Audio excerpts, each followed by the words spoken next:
ನಮಸ್ಕಾರ ವೀಕ್ಷಕರೇ. ದ್ವಾದಶ ರಾಶಿಯ ಗೋಚಾರ ಫಲ ಹೇಗಿದೆ, ಮಾಸ ಭವಿಷ್ಯ ಹೇಗಿದೆ, 12 ರಾಶಿಗಳ ಫಲಾಫಲಗಳೇನು?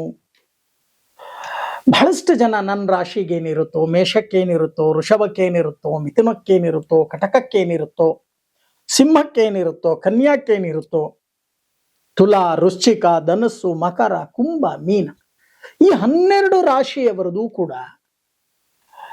ಭವಿಷ್ಯವನ್ನ, ನಡೀತಕ್ಕಂಥ ಘಟನೆಗಳನ್ನ ಸ್ವಲ್ಪ ಮಟ್ಟಿಗಾದರೂ ನಿಮಗೆ ನಾನು ಪ್ರತಿ ಮಾಸ ಕೊಡ್ತಾ ಬಂದಿದ್ದೇನೆ.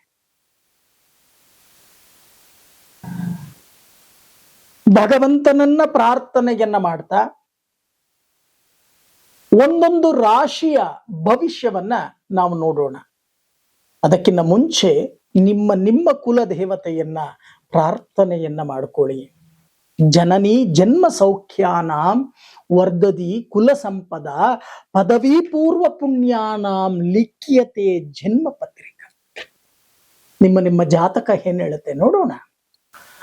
ಇನ್ನು ಸಿಂಹರಾಶಿ, ಈ ಸಿಂಹರಾಶಿಯವರಿಗೆ ಬಹಳಷ್ಟು ಸಾಧನೆ ಮಾಡಿರೋದು, ಅದರಲ್ಲೂ ಅಹಂ ಅಂತಕ್ಕಂಥದ್ದು ಅಧಿಕವಾಗಿರೋದು, ಟಿವಿಯಲ್ಲಿ ಓಡಾಡೋದು, ಕೈ ಹಾಕಿರೋ ಕೆಲಸ ಕಾರ್ಯದಲ್ಲಿ ಅಭಿವೃದ್ಧಿ ಆಗಬೇಕು ಅನ್ನೋದು, ಎಲ್ಲರಿಗಿನ್ನ ಚೆನ್ನಾಗಿರ್ಬೇಕು ಅಂತಕ್ಕಂಥ ಮನೋಭಾವನೆ ಯಾರಿಗಿರಲ್ಲ ರೀ, ಪ್ರತಿಯೊಬ್ಬರಿಗೂ ಕೂಡ ಇರುತ್ತೆ ಚೆನ್ನಾಗಿರ್ಬೇಕು ಅಂತ. ಆದರೆ ಈ ಮಾಸದಲ್ಲಿ ನೀವು ಮೋಸದ ತಂತ್ರಕ್ಕೆ ಬಲಿಯಾಗ್ತಕ್ಕಂಥ ಸಾಧ್ಯತೆಗಳು ಹೆಚ್ಚಾಗಿ ಕಂಡು ಬರ್ತಾ ಇದೆ. ಎಚ್ಚರಿಕೆ ವಹಿಸಿ. ಅಷ್ಟಮ ಸ್ಥಾನದಲ್ಲಿ ಶನಿ ಸಂಚಾರವನ್ನ ಮಾಡ್ತಾನೆ. ಶನಿ ಏನಾದರೂ ವಕ್ರಗತಿಯಲ್ಲಿ ಸಂಚಾರವನ್ನ ಶುರು ಮಾಡಿದ ತಕ್ಷಣ ನಿಮಗೂ ವಕ್ರಗತಿ ಅಂತಕ್ಕಂಥದ್ದು ಪ್ರಾರಂಭವಾಗತ್ತೆ. ಬೇಲಿನೇ ಎದ್ದು ಹೊಲ ಮೇಯುವುದು ಅಂತ ಹೇಳ್ತಾರೆ ಗ್ರಾಮೀಣ ಭಾಷೆಯಲ್ಲಿ. ನಿಮ್ಮ ಅಕ್ಕಪಕ್ಕದಲ್ಲಿ ಇರ್ತಕ್ಕಂಥವರೇ ಶತ್ರುಗಳಾಗಿ ಪರಿವರ್ತನೆಯಾಗ್ತಾರೆ, ಷಡ್ಯಂತ್ರಗಳನ್ನು ರೂಪಿಸ್ತಾರೆ, ನಿಮ್ಮ ಅಭಿವೃದ್ಧಿಯನ್ನ ಸಹಿಸಲ್ಲ, ಹೊಟ್ಟೆ ಕಿಚ್ಚುಪಡ್ತಾರೆ.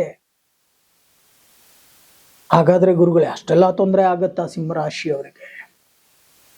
ಉಣ್ಣೋಕೆ ತಿನ್ನೋಕೇನು ಭಗವಂತ ಕಮ್ಮಿ ಮಾಡಲ್ಲ, ಬುದ್ಧಿವಂತರಿದ್ದೀರ.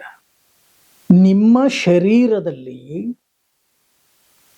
ಒಳ್ಳೆಯ ಬುದ್ಧಿಶಕ್ತಿ ಅಂತಕ್ಕಂಥದ್ದಿದೆ, ಉತ್ಪತ್ತಿ ಆಗತ್ತೆ. ಉಪಯೋಗವನ್ನ ಮಾಡ್ಕೊಳ್ಳಿ. ಯುದ್ಧ ಕಾಲದಲ್ಲಿ ಶಸ್ತ್ರಾಭ್ಯಾಸವನ್ನ ಮಾಡಬೇಡಿ. ಶತ್ರು ಬಾಧೆಗೆ ಏನು ಮಾಡಬೇಕು? ಕ್ಲೀಂ ಕೃಷ್ಣಾಯ ಗೋವಿಂದಾಯ ಗೋಪೀಜನ ವಲ್ಲಭಾಯ ಪರಾಯ ಪರಮಪುರುಷಾಯ ಪರಮಾತ್ಮನೆ ಪರಕರ್ಮ ಮಂತ್ರ ಯಂತ್ರ ತಂತ್ರ ಔಷಧ ಅಸ್ತ್ರಾಣಿ ಸಂಮರ ಮೃತ್ಯೋರ್ಮೋಚಯ ಮೋಚಯ ಓಂ ನಮೋ ಭಗವತೆ ಮಹಾಸುದರ್ಶನ ದೀಪ್ತೆ ಜ್ವಾಲ ಪರಿವೃತಾಯ ಸರ್ವದಿಕ್ಷೋಭನಕರಾಯ ಓಂ ಫಟ್ ಪರಬ್ರಹ್ಮಣೆ ಪರಂ ಜ್ಯೋತಿಷೇ ನಮೋ ನಮಃ. 108 ಬಾರಿ ಪ್ರತಿನಿತ್ಯ ಬೆಳಗ್ಗೆ ಎದ್ದು ಸೂರ್ಯ ನಮಸ್ಕಾರ ಮಾಡಿ, ಸ್ನಾನ ಮಾಡಿ, ಸೂರ್ಯ ನಮಸ್ಕಾರ ಮಾಡಿ, ಜಪ ಮಾಡಿ, ಧ್ಯಾನ ಮಾಡಿ, ಮನಸ್ಸನ್ನ ಏಕಾಗ್ರತೆಯಲ್ಲಿ ಇಟ್ಕೊಳ್ಳಿ. ಯಾಕಾಗಲ್ಲ? ಸಾಧಕನಿಗೆ ಅಸಾಧ್ಯವಾದುದು ಯಾವುದೂ ಇಲ್ಲ. ಚೆನ್ನಾಗಿ ಅರ್ಥ ಮಾಡ್ಕೊಳ್ಳಿ.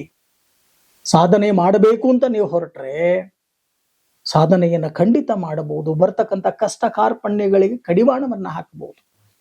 ಇನ್ನು ಕೌಟುಂಬಿಕ ಕಲಹಗಳು ಹೆಚ್ಚಾಗ್ತಕ್ಕಂಥ ಸಾಧ್ಯತೆಗಳು ಸಂಪೂರ್ಣವಾಗಿ ಕಂಡುಬರುತ್ತೆ.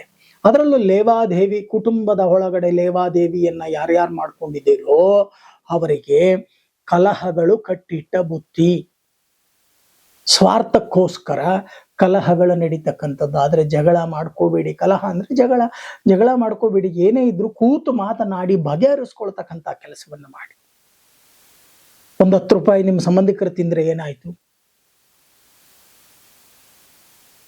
ನಿಮಗಿಲ್ಲವೇ ಇಲ್ವಾ ಭಗವಂತ? ನಿಮ್ ಪೂರ್ತಿ ಕಿತ್ಕೊಂಡ್ಬಿಟ್ಟಿದೆನಾ? ಆವಾಗ ಅಪೇಕ್ಷೆ ಪಡಿ, ಒಪ್ಕೋತೀನಿ. ಈ ರೀತಿ ಮಾಡ್ತಕ್ಕಂಥದ್ದು. ಮತ್ತೆ ಕುಟುಂಬದಲ್ಲಿ ವೈದ್ಯಕೀಯ ಚಿಕಿತ್ಸೆಗೋಸ್ಕರ ಹಣ ದುಂದು ವೆಚ್ಚವಾಗ್ತಕ್ಕಂಥ ಸಾಧ್ಯತೆ ಇದೆ. ನೋಡ್ಕೊಳ್ತಕ್ಕಂಥ ಕೆಲಸವನ್ನ ಮಾಡಿ.